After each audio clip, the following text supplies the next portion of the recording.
getting a recording, Todd. Well, she shouldn't now because I just hung her up because I've answered and it's been whoa 3 or 4 times. So Yes, I've heard that. Tell her to turn her audio down for yeah, something's going on. She's getting some feedback. So anyway, hey everyone, welcome to guess what we're starting a 6th hour of the 24-hour podcast, and boy oh boy, it's been an interesting ride so far, and we're going to go ahead and start the talk show recording as well, so we get this hour. Talk show. Recorded live. We've got that line opened up now, so if people want to call in there and participate during the show, they can, and we'll be probably cycling that here over the next couple of hours. I've got a link now up on geeknewscentral.com, a little PayPal link there you'll see at the top of the page, where this is a 24-hour event, a charity event for Ronald McDonald House, and we hope that you can donate a few dollars. You'll find the link up there on the website, the little icon. Go ahead and click that. And every dime that we raise during this event will go to Ronald McDonald House Charities. In this hour, we're going to be talking about CES 2009. That's the Consumer Electronic Show that a whole team of us are going to be coming out to Vegas with. And it's a pretty exciting time. And look forward to bringing that event to all of you for basically all the coverage there. Those of you up on Ustream, you're saying that you're getting a little bit of audio bleeding in and out. Have no idea. We got a clean stream going here, so I have no idea where that may be coming from. So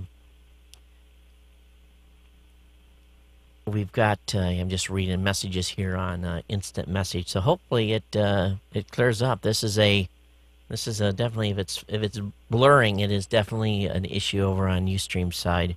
So how does it look? Is everybody is it still doing that?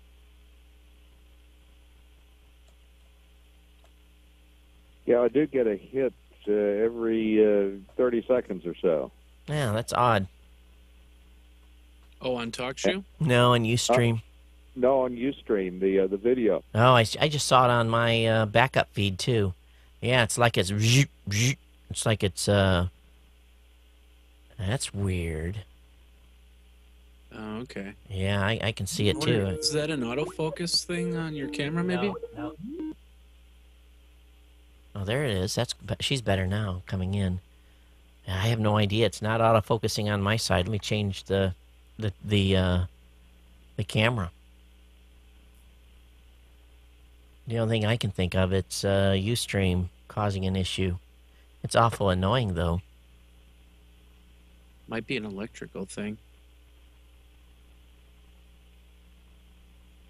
No, It's almost like it's starting to pixelate, and then the codec's having trouble following the motion, but you're not moving that much. I know, so it's probably on the Ustream side it's doing it. And switch cameras, it seemed to clear up a little bit. Let me go back to the other camera and see what happens. You know, this is the challenges of doing this. And also, we're getting into peak hours of internet utilization, too. So it's doing it again. But on my side, it looks pretty clear on the... Yeah, I'm looking at Skype, and I'm not seeing that pulsating thing going. Yeah, it's weird. It's worse on that one camera for some reason, but I don't see it on my end. Well, anyway, we're just going to have to deal with it and see what happens here. Cara, can you hear me? Yeah, we're connected to her, but I don't hear her at all. How about that? Yeah, there we go. Oh, love it! All right. Yeah, then so we got video. No video yet. Kara, do you have a video cam by chance? Yeah, I hit the button and it's not cooperating, huh? no. Okay, well, what we're gonna do this hour, I guess we got an hour here, is talk about CES and kind of what we got planned. And boy, we're only a few weeks away, and we're going to descend on CES in force. Let's see, we're going to have myself, Jeffrey, Todd, Andy, Cara, Jack, Rob, Tom. Who else are we going to have? You're going to have... We've got Bob Van Valza and Scott Elliott. And so basically we're going to have a huge team on the floor, and pretty exciting stuff, because this will be the biggest team we'll have. In effect, we'll have enough to run 3 camera teams, but I think we're only going to run 2, and then maybe even some live streaming. Plus, we've got the NBC Universal, the 2 webcasts we're going to do there Saturday and Sunday. Jeffrey, what are the exact times that we're going to be streaming from NBC Universal? We will be at NBC Universal on Saturday at 4 p.m. We'll be entering the Bloggers Lounge around 3 p.m. That would be, what would that be? That would be 6 p.m. Eastern Standard Time. Yeah, but people won't see us until 4, right? Yeah, 7 p.m. Eastern Standard Time. The show will go on, and we'll go for an hour. We have yet to discuss as who's going to be there, what they're going to do, so on and so forth. But on Sunday, everything gets shifted up an hour, because of course CES ends at about 5 or 6 PST. So it would be at about 5 p.m. we'd enter the Bloggers Lounge, and 6 p.m. Eastern Standard Time we would do the second show. Right. Well, that shapes things up to meaning then that we're going to have to collect a lot of content Thursday and Friday. Of course, we actually are going to arrive in Vegas. Some of us are going to be arriving in Vegas at about, I get there Monday morning. Jeffrey, when do you get in? You get in on Tuesday? No, I get there Monday. So you get there Monday. I think, what we say, Andy, 7 o'clock or 8 o'clock or something like that? Yeah, I believe so. I'm coming in sometime Monday afternoon, and I believe with your flights, it's early in the evening on Monday. And then, Carl, now yes. You're coming on Tuesday, right? Tuesday afternoon. Yep.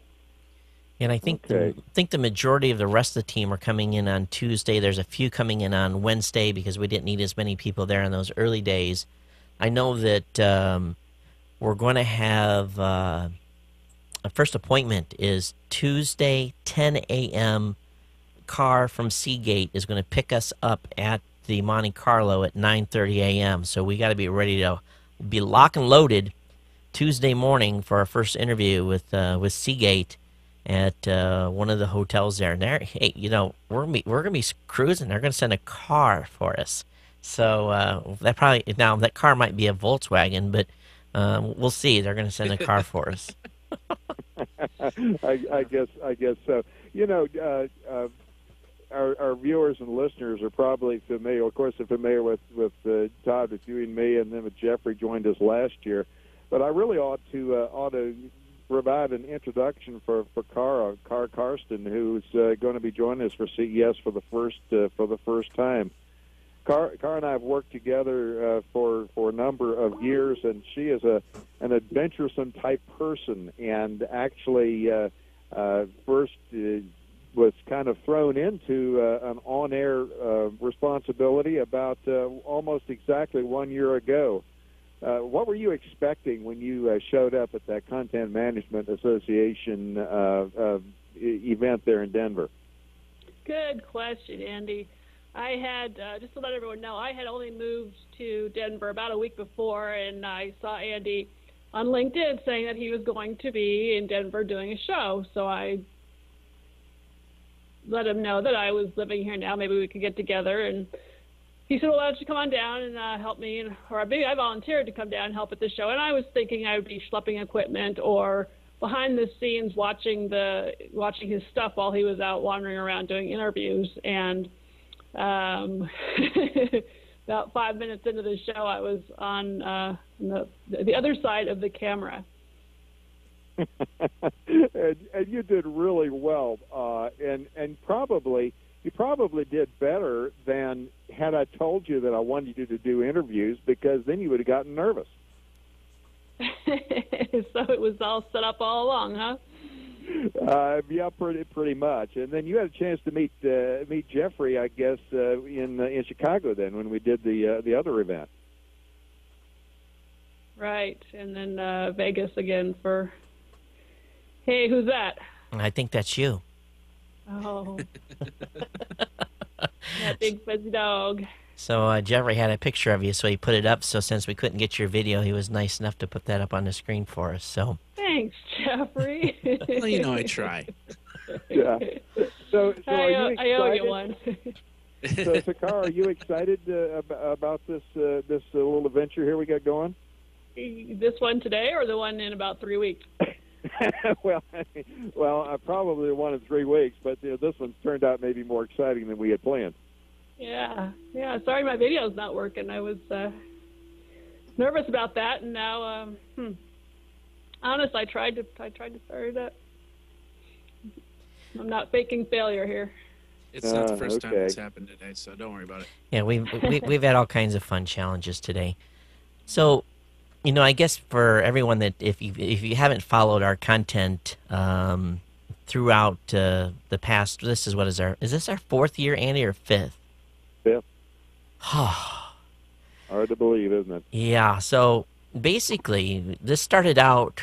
If we go back to the very beginning, you and I kind of decided the first year that, hey, it ought to be cool if we went to CES and, did some checking out of different vendors and talking to them. And we went that year with just audio, no video, didn't we?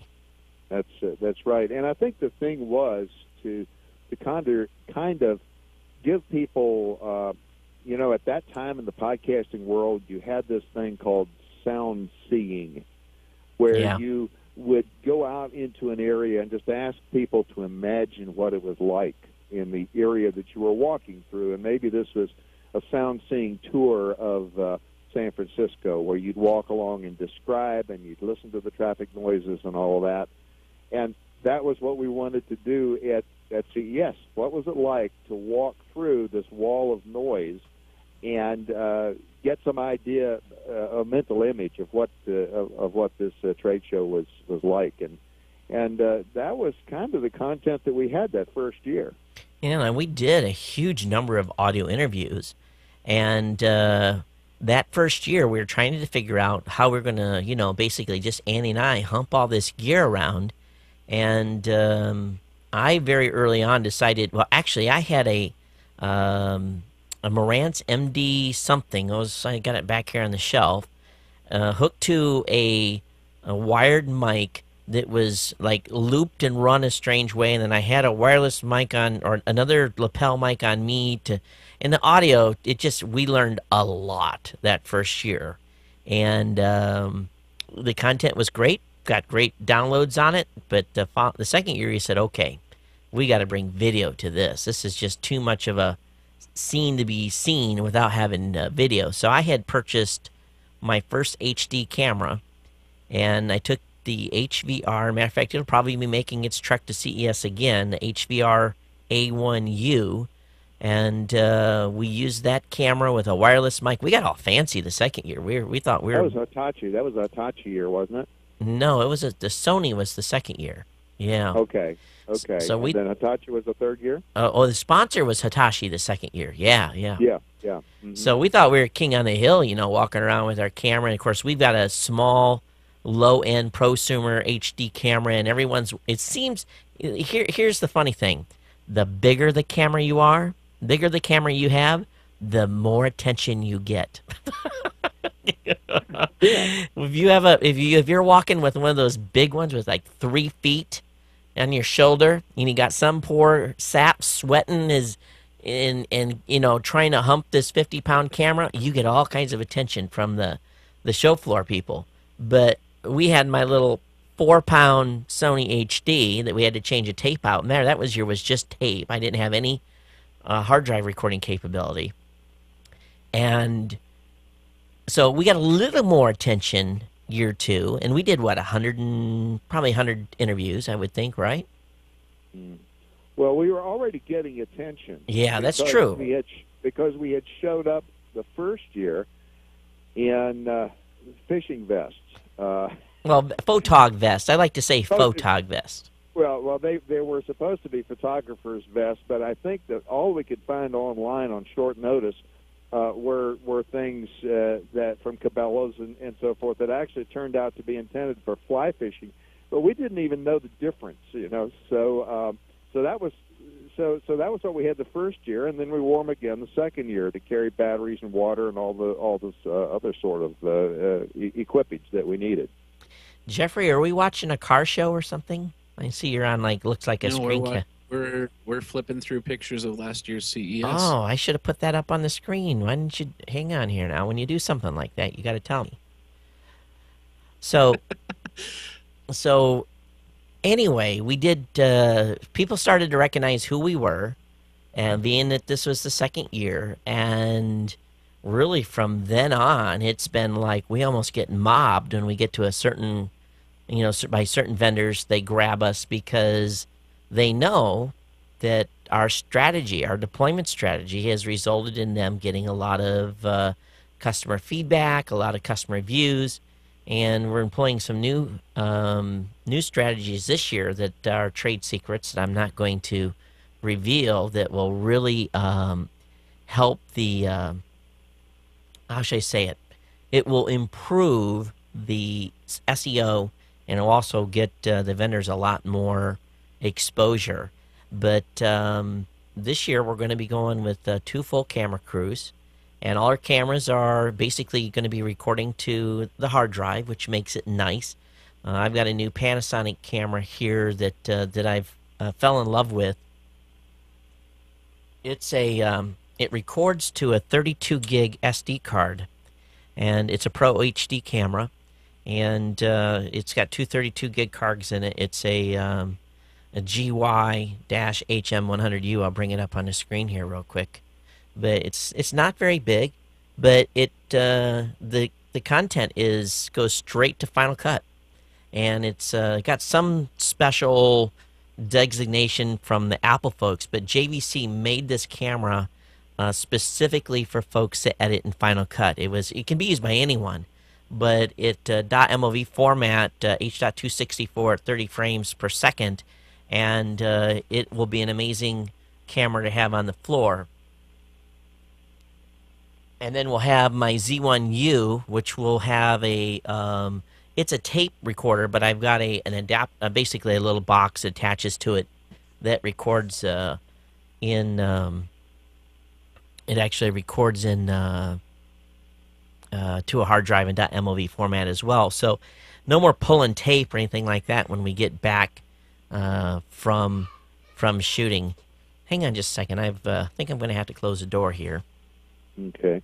Actually, one of the things that I wanted to talk about a little bit was by third year, we had moved over to a situation where this was when the flip cams first came out, and we decided to create not only the formal daily wrap-up and product of the day, and then the actual product tour videos, but we decided to put up some informal video shot entirely on these flip cams into something we called the back channel, which was very simply to document what it was like to try and cover such an event. And it started out with video that I shot here at my house as I was packing up, and we went out to the local hardware store, and we were buying all these the sorts of things that you needed to have to support this kind of a field venture, to really give you an idea of what it's like to pull very basic consumer level equipment into this field electronic news gathering mode. And it turned out, and this was put up with very, very rudimentary titles and credits, and actually from the event, a lot of it was pushed up without even having that on it, just to give people some idea of what is it like to be at one of these events. And we were really quite surprised, because we got so many positive comments from listeners and viewers who said, I never realized how much work, or the total confusion, or the wall of noise that occurs, or the fact that people are on, they're on, they're on, and then as soon as the camera's off, then they're off. And during those off moments is when you really understand what's happening, that's behind the scenes. And so we had that for 1 year, and then Jeffrey, I guess that was really kind of your introduction. That you were doing a lot of the heavy lifting on the back channel last year, and maybe you can speak to that a little bit as far as some of the challenges in shooting back channel content. Well, the best part about me doing the back channel content was this was my first year, not only in Vegas, but also at CES, technically, although Comdex, it really doesn't count.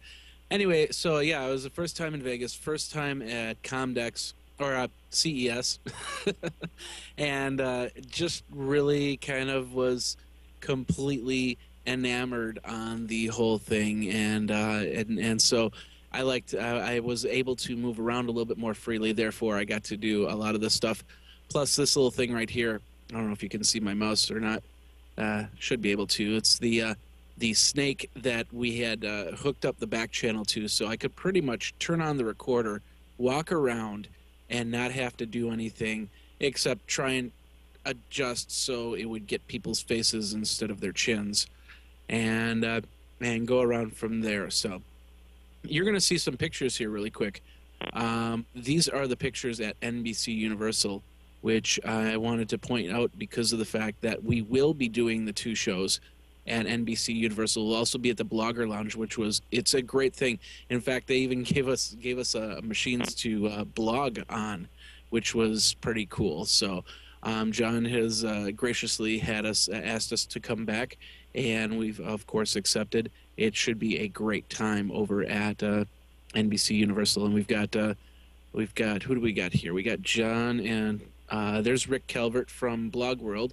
And then the third person, I'm not sure who that is. Do you have a picture of the stage? I thought I showed that on the. Or you can bring up the Techzilla video and show their where we're going to be at shooting. I wasn't around. You guys went over to Techzilla when I was walking around. Let me find it here really quick. Hold on a second. But I think what's going to end up happening this year is. We're going to need. This is the NBC. Go ahead. I'm sorry. This is the NBC Universal stage right here. Yeah, so you can tell Pro Lights, it's the real dealio, and we're pretty excited about being up there on that stage and actually being able to stream, working out the logistics and the gear that we need to bring to make all that happen. And we're going to have an even heavier loadout on Saturday and Sunday. I'm glad we got a lot of people because. We'll probably send some people back to the hotel to pick up some of the gear to bring back because we want to hump it all morning. But I think the thing that we like to stress is this 24-hour podcast is kind of my physical training for CES, because when we hit Vegas, it is minimal sleep, lots of time on your feet. Go, go, go, go, and really, we collect content day and night. We'll start right off with Showstoppers. Showstoppers will actually, CES Unveiled will be our first event on Tuesday night. So we'll get CES Unveiled Tuesday night. We'll probably do 20 or 30 interviews at CES Unveiled. Wednesday morning, we'll start press events, so we'll be able to be going to press events Wednesday morning and hitting as many of those events. I've already gotten requests for private interviews again on Wednesday for the whole team.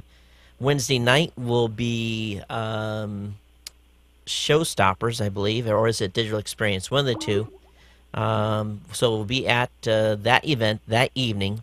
And then Thursday is the regular show, so we'll be at the show all day long. And then Thursday night we'll be, I believe, at Digital Experience doing interviews. Friday, and again, this is, to like 10 o'clock at night. So imagine we've shot all day, a couple hours break maybe to get something to eat. We've done some wrap-up content, which we have to push online Thursday, Friday, and Saturday. Thursday, Friday, Saturday, and Sunday. So we've had to have found an hour and a half or two to get the video that we shot for our daily wrap-up that happens on each day of the show, and then get saddled up, as we like to call it, to get over to one of these main events where we then go right into interview mode again and talk to different vendors for the 3 or 4 hours that they have available for us. And we laugh because a lot of people come in, they kind of lounge around, they drink a few beers and they grab some food and they may talk to 1 or 2 vendors.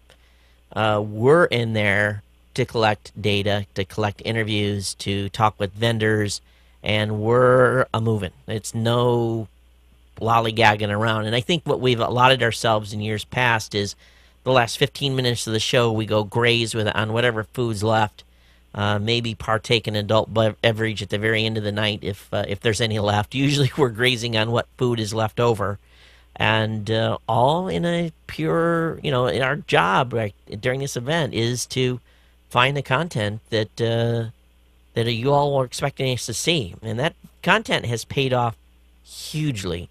I think you might explain a little bit that these events that we're going to. In fact, I was wondering when you were talking about take off 2 hours for dinner. I can't recall, other than on Monday night we might have a dinner, and we may have a dinner on Sunday night. Right. But, the rest of it is kind of a blur. In fact, one of our primary back channel episodes is the morning planning meeting, and that is really the only time we really do get to sit and have a meal and figure out what we're going to do for that particular day. And I think Cara and Jeffrey got a little bit of a flavor of those morning planning meetings when we were covering the HP Tech Forum in Las Vegas last June. But you were talking about showstoppers and digital experience. These are private events. In fact, not all of our TPN team will be able to go to these events, but the access that you have is unbelievable. They're very small booths, perhaps 10 by 10 for the largest ones, and you will have, like, the CEO of the company, the vice president of marketing, and maybe the vice president of engineering. And that's all the people that will be in the booth. But you talk about quality interviews. It's just really amazing the effort that companies put into having the right people at these private events. And I guess you're right, Andy. I don't remember eating dinner. Yeah, and there's beautiful shrimp. These That's right. are shrimp the size of your thumb, and it's like all the people go zooming to that into the bar, and we're there working. That's right, we're working, and it kind of kills me because the folks at Digital Experience, they give us a really hard time each year trying to get access to the event. It's like we have to justify ourselves every year to go, and meanwhile they're letting 6 of the Engadget team in who go in and they work the floor, but there's 6 of them and there's 3 of us, and we're doing as much volume as they are, with double the team sizes, and it drives me nuts. It really, really does.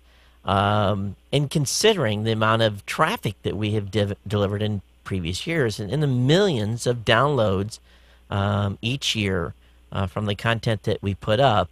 Now our strategy as far as distributing content is a little different than everyone else, because you see all these interviews. We're on the floor right now on the video. You see me interviewing someone at some event, and that's the FLIR interview. The FLIR interview. So we take all this content, and we don't have a big enough team to be back in a hotel room or in a trailer editing all this content immediately and then pushing it out immediately. So most of our interview content is actually released post-show. And so what we try to do is, take a little extra time, make sure the content's right, and give it up and put it up. I call the content the gift that keeps on giving, because I've got content from probably year 2, year 3, year 4 that is still delivering downloads. Jeffrey, you told me to turn on the ad vending on one of the channels because we're still seeing significant content to those interviews, even as of last couple weeks ago, right? In the last 3 months, I've been watching my stats on my site, and they've been polling on a daily basis. In fact, my site's really showing the growth simply because of the fact of those videos being up there. Yeah, and we're kind of sitting around telling war stories and so forth, and I don't know whether Cara is assimilating all this or whether she is kind of discounting. Well, I've heard that before, or really kind of what her frame of mind is. So maybe I just ask her is probably the easiest way to figure it out.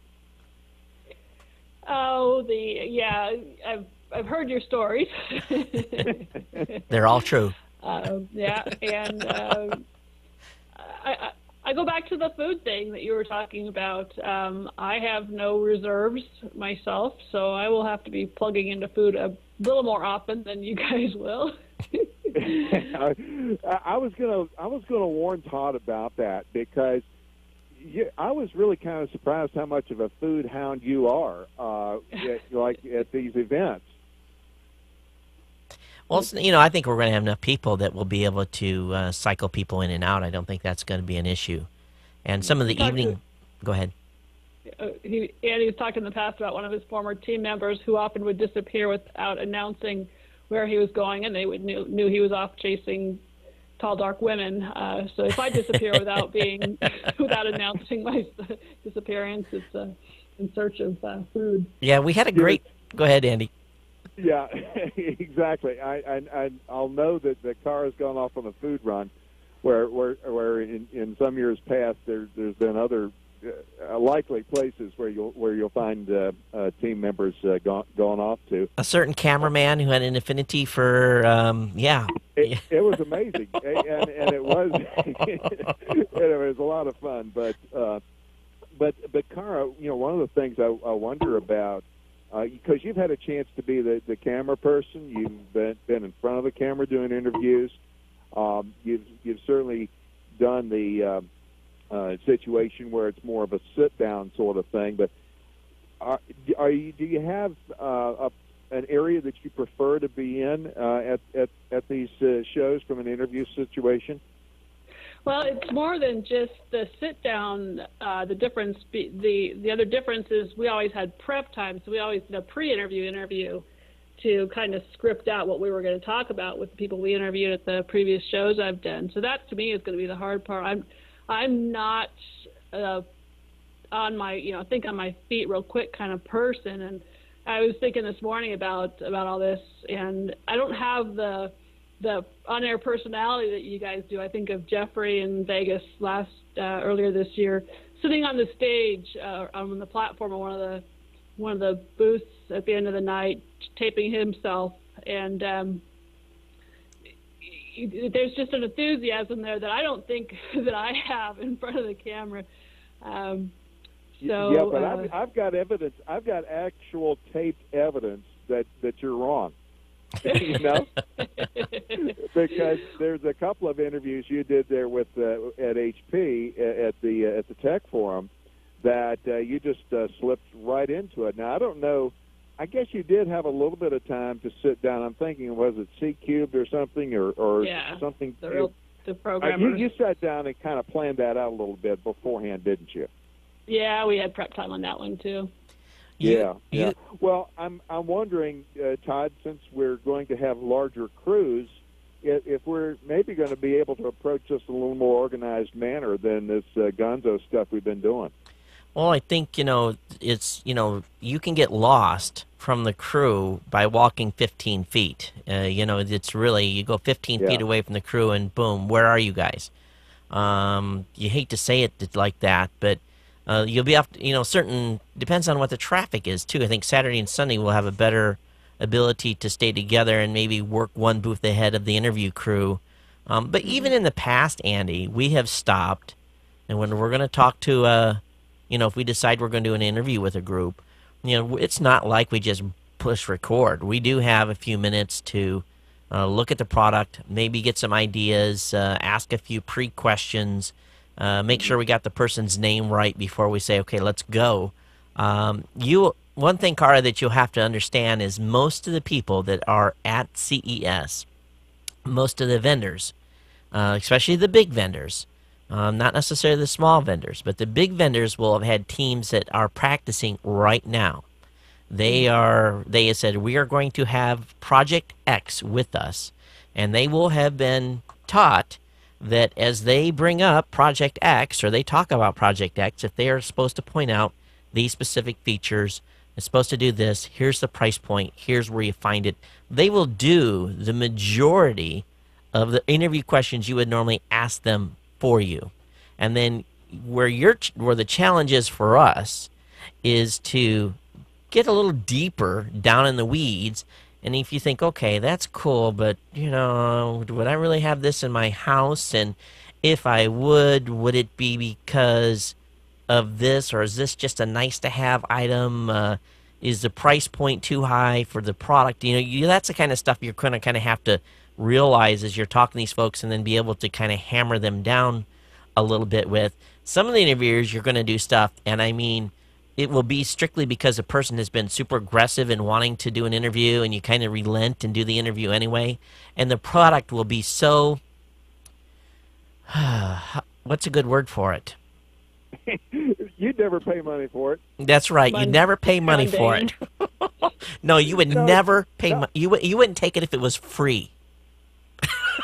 Yeah, or you can't believe that there's somebody that would pay $8,000 to watch satellite videos in the back of their SUV. It's like, what about now, these are potential, possible future interviews. So yeah, but it's the truth. It's like help me understand. I mean, that's kind of the perspective. It's like, most people would look at this and think, it's really expensive, or that's kind of foolish, or why would you do that? And it's really a chance for them to explain their value proposition a little more thoroughly. And a lot of times, if you just say it just like that, you'll get the reaction that you want. And, right. And I think that's why people enjoy our coverage, because we're not doing it off the press release, and we're not, back in the press lounge just kind of figuring how you're going to pull this thing together. And we're not worried about them, how should I say, for a better word, not sending us information throughout the year. We're not worried about a relationship we may have, whereas I honestly believe some of the bigger tech blogs do, well, I'll call it as it is, puff pieces for these vendors. If we have a relationship with a vendor, we will very much tell that right up front. We will tell you, okay, like example, GoDaddy interview. Did a absolute complete disclosure. GoDaddy's a sponsor here. Take it in that context. What is the product you're offering? Or like Citrix, we've done interviews with Citrix before, for upfront disclosure. Or they provided a free product to us in the past. We've always disclosed anything so that people know where we stand. And I think the approach we take, and it's just like my particular review process. I don't guarantee a positive review. And I think you're going to see through the interviews and how we ask the questions whether or not we're completely behind a product and believe in it and think it would be cool. I think we're there to collect information and let everyone else decide, and not go off, again, as Andy says, the press piece and try to puff the company up when they don't necessarily deserve to be puffed up. Yeah. Now, Hey, go ahead. I saw your video. I saw your photographs there of the automobile, customized area, all the electronics that are designed for mobile sorts of applications, and I think that, Cara, I'm about to move over into an area of interest that you have, that probably some of our listeners and viewers aren't aware of. Tell me about your truck climbing. or rock climbing trucks or your work in that particular area? Andy, your audio's going down too. Say again? You're losing a little volume here as we go on. So I think what you're trying to do, Andy, is get me some geek credits here, and let me give you an easy one before I go into the truck story. The dog that was in the picture that Jeffrey put up. You remember the dog's name? I do remember the dog's name. That was Network. Yeah, so I suppose I get bonus points for that on the geek spectrum. And a funny story, the dog was 13 and a half years old when he died this summer. In the last month of his life, for the first time, somebody actually recognized where that name came from, and it was the CEO of Sun Microsystems. Had a dog named Network about that many years ago, and there was ads in the PC magazines, who's guarding your network, and a picture of his little lab puppy. And it was a guy that worked at Sun that was visiting a friend in the neighborhood here. It was introduced to the dog, and it was the first time in all those years that someone had known where that name came from. My truck. So, yes, I have a four-wheel drive Toyota pickup. Sierra Club members should turn off their audio right now so they don't hear this. I, for a number of years, I haven't done it for a few years, but I still have the truck. I was a co-chair for an event in the Sierras on the Rubicon Trail where we took 100 Toyotas across the mountains over about a week, 5 days every summer, and it was just an absolute blast. It was not something I thought I would do from a driver's standpoint. It was part of a former relationship where I was the passenger and chief photographer for the event and ran the event, but friends decided I needed my own truck, so they hooked me up, and Network and I ran that trail for a number of years, and just had a real blast. This is not a trail like a road that's cut up alongside the mountain. This is right. You go from point A to point B across the mountain, and all the rocks associated with that. I mean, you're talking rocks. What's a typical rock size here? Volkswagen-sized rocks or house-sized rocks. And Tara has unbelievable pictures of these Toyota four-wheel drives being, suspended 14 feet in the air, wedged in between two rocks, and then winching themselves up to the next rock. And we're not talking about like miles per hour here. We're talking, miles per morning? No, hours per mile. Hours per mile. So what's a good run when you're winching this from point A to point B? And what's a good rate of progress? That's a little extreme. There are some trails where you do a lot of that winching, but the Rubicon Trail is not one of them. We drove it across. It's about a 12-mile trail, and 2 days is a nice pace. 2 days to go 12 miles. And it's hauling all the gear to run an event 12 miles back in the wilderness is a lot of fun, because we end up with the 100 vehicles, 200 people on Saturday night for the big party, and hey, Kara. Food for all those people. Kara, and this is, you bring your own welder. Is that how this works? Or you'd be very, very nice to the guy that has the welder. Hey, Kara, you talking about hours per mile? That sounds like Honolulu traffic.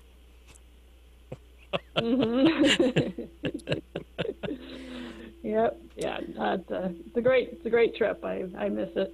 A lot of fun. Yeah. We're getting a little feedback somewhere. Someone's giving me a little feedback. I don't know where that's coming from. Someone's got a speaker turned up too loud somewhere. Carl, what do you think the biggest challenge usually is my going to fault. be here at CES?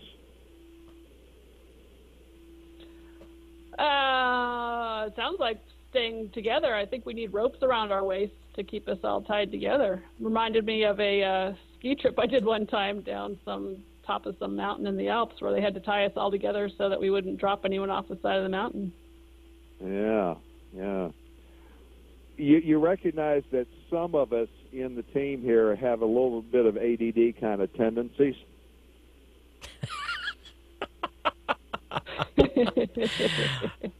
I think the challenge comes. I'm sorry, I didn't catch that. What did you just say, Andy? Squirrel. If you saw the movie Up, you'll know what squirrel means. You seen what movie? A movie called Up, U-P. Yeah. And there was a dog in there who's almost my personal mascot, who is easily distracted by bright, shiny things and new technologies and so forth. And oh, boy. That's what we all are. Carl has the task of kind of providing a sense of order to some of us who have ADD tendencies. Oh, I see. Well, she's got her job cut out for her because you send 3. Well, actually, this whole group that's going are all geeks. Jack, big technology fan. He's going to be helping us with camera work. He's an electrical engineer by trade, retired airline pilot. He's going to be one of our camera guys. Then we've got Rob, who is really a electronics junkie. He's coming. Tom Newman, in his own right, is a geek and a tech junkie. So you're going to have, and I hate to say it, well, it is this way. You're going to let a bunch of kids loose in a candy store. That's the way we're going to be. That's the way we are every year at CES, because you're just looking for all the cool stuff, and you want to make sure you don't miss anything. Now, I think this year I'm expecting the show to be a little different. I'm trying to keep my things in perspective. Bad economy. We're not going to be going to the sands because there is no sand, so that means a much smaller area to cover. But also, where sands used to be a gold mine, and we used to spend a full day in the sands finding all the mom and pop shops, we're now going to have to find all those mom and pop shops in the big halls. And the halls are big.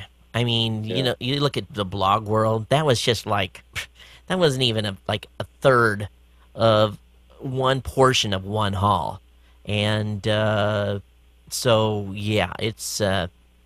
and lots of noise, lots of entertainment, people trying to suck you into the booth, lots of flashing lights and all that other stuff. And you definitely can have a bit of a challenge making sure that you stay focused. So that's going to be our biggest challenge this year. I'm thinking we're going to have one more challenge here. What'd you say, Jeffrey? I'm thinking we're going to have one more challenge here. What's that? And I'm trying to find something really quick. Here it is. I'm going to put my screen back on here in a second. We have the ability to, where are we? Okay. Back here. Come on. Sorry. We have the ability to walk around. And not only are you going to not have a booth sometimes, but you're also going to have people like this guy right here, who we ran into last year. It's Albert Einstein, and how we found out about this thing that we could actually wear around our neck and put our cameras on it. So I have a feeling that not all people are going to have booths. I think some people are going to try and go out there with pretty much the shirts on their backs and the products by their sides. And try and sell some stuff. And I have a feeling we're going to be approached with a lot of these people and a lot of these products. And we might even get a couple good interviews off of them.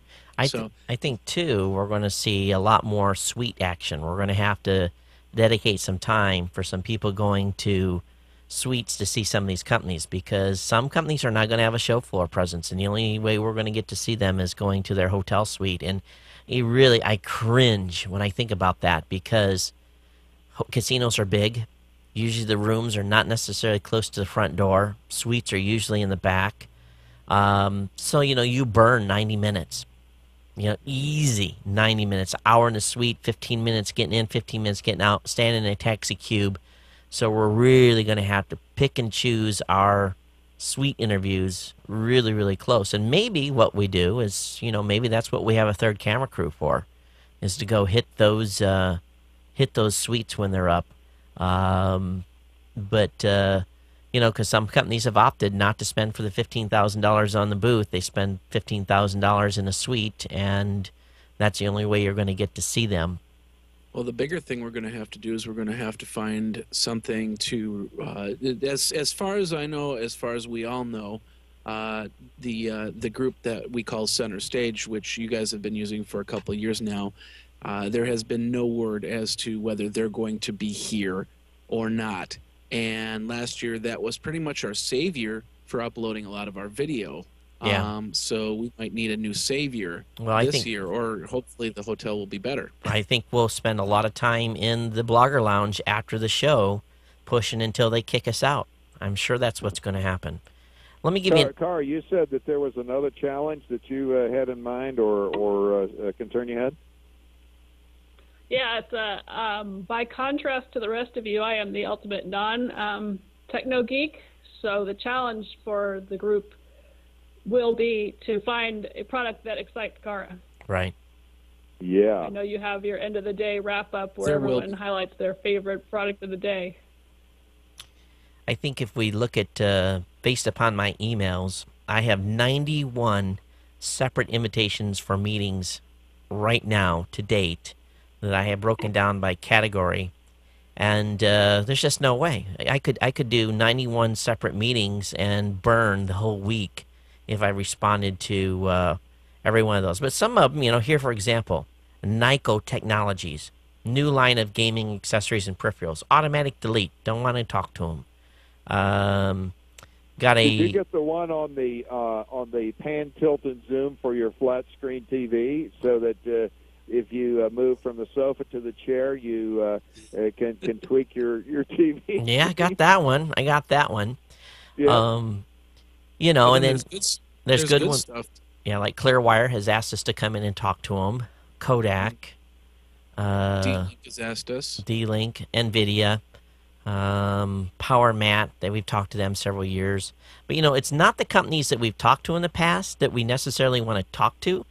We want to, again, our goal every year is to find the stuff that isn't being reported upon in all the press releases. We want to go find stuff, and we want to go stuff that our listeners want us to find.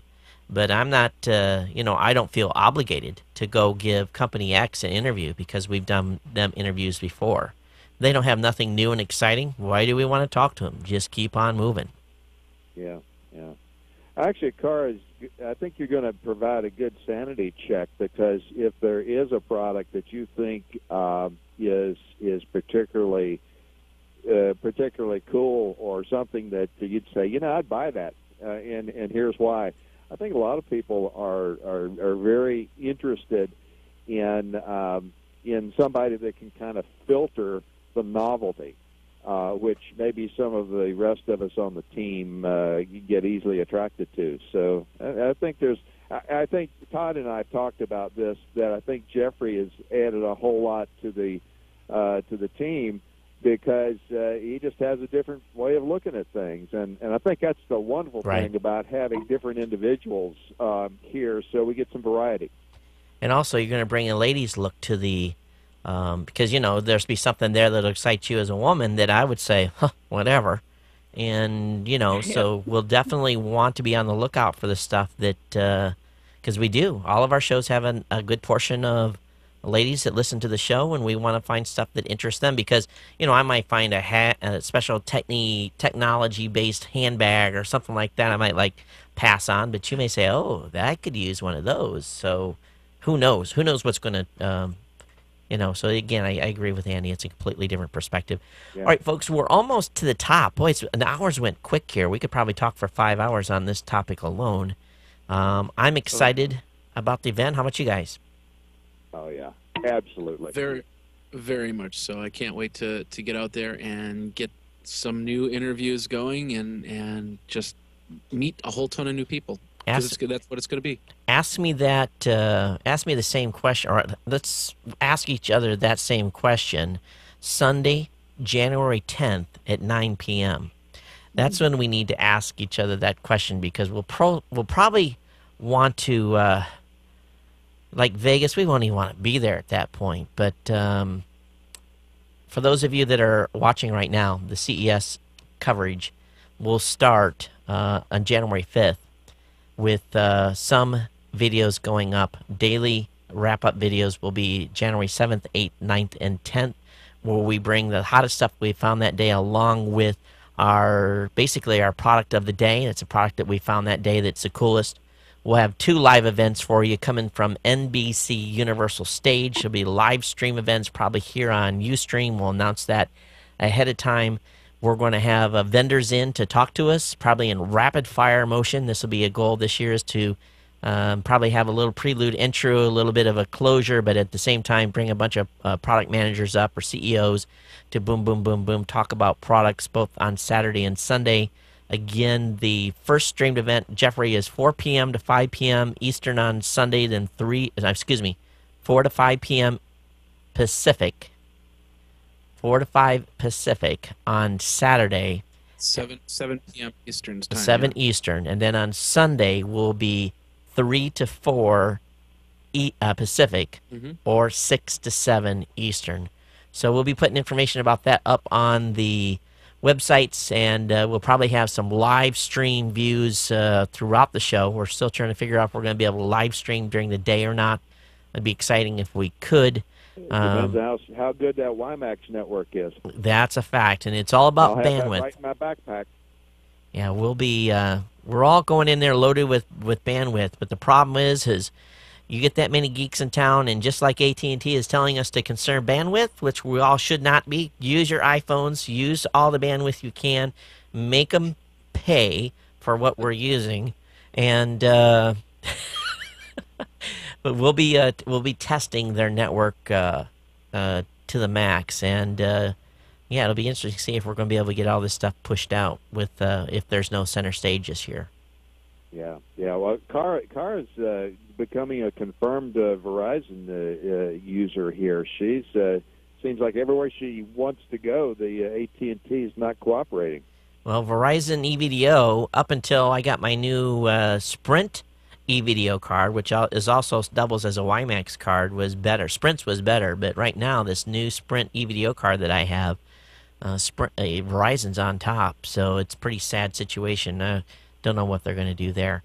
All right, everyone, thanks for coming for this portion. I'm going to shut down the recording on this section, and we'll get ready to move into our next basic. I think we're going into open chat here. Let me look at the schedule for the next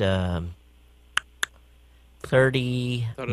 Next 30 minutes we'll be open. Let's see here, 5 to 6. We're at what time are we? What time Eastern are we? We're 6 Eastern, yeah. So open line times between now and 6:30. Let me go ahead and recycle stuff here on my end.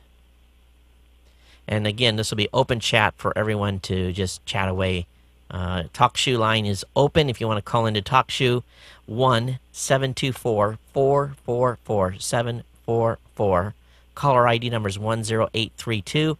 GNC Pod 1 and Pod 2 will be open as soon as Jeffrey and Cara logs off. So if you guys want to call in that way, you can over the next hour. But let me go ahead and cycle things here so far as recordings go.